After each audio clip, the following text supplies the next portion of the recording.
ណោះខែប្រាំងដងស្ទឹងសង្ការ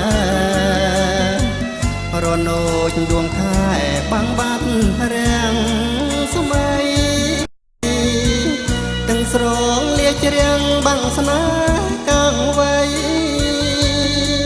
ស្រណោះដៃស្រីស្ទាបអងអែលបងក្របើព្រែកទ្រាំជាប់ស្ទឹងសង្ការវាលត្រៀងវាលស្នេហ៍អូនធ្លាប់ជួបបងឲ្យលើក្លៀតឆ្ងាយស្ដាយខ្លួននួនល្អង10ឆ្នាំកន្លងអូនស្រងយ៉ាងណាអនុសាវរីយ៍អូនហើយនឹងបងយើងបានឆ្នាំ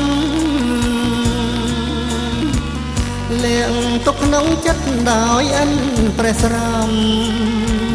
ហើយលើស្នេហ៍កម្មឲ្យយើងឃ្លាតឆ្ងាយបាំងព្រាពុំថ្មីដីស្ទឹងសង្ការខ្ញុំសូមផ្ញើស្នេហ៍ផ្ការីចប់សូមជួយលៀងបាំងរឿងស្នេហ៍ខ្ញុំផងមិនយូរលអងបងនឹងវិលវិញ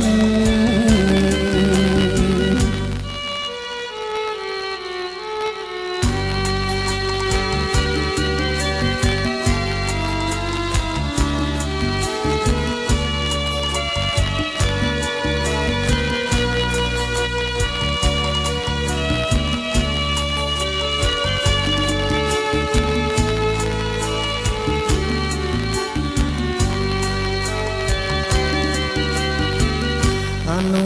សាវរីយ៍អូនហើយនឹងបងយើងបានចងក្រងជាយូរខែឆ្នាំ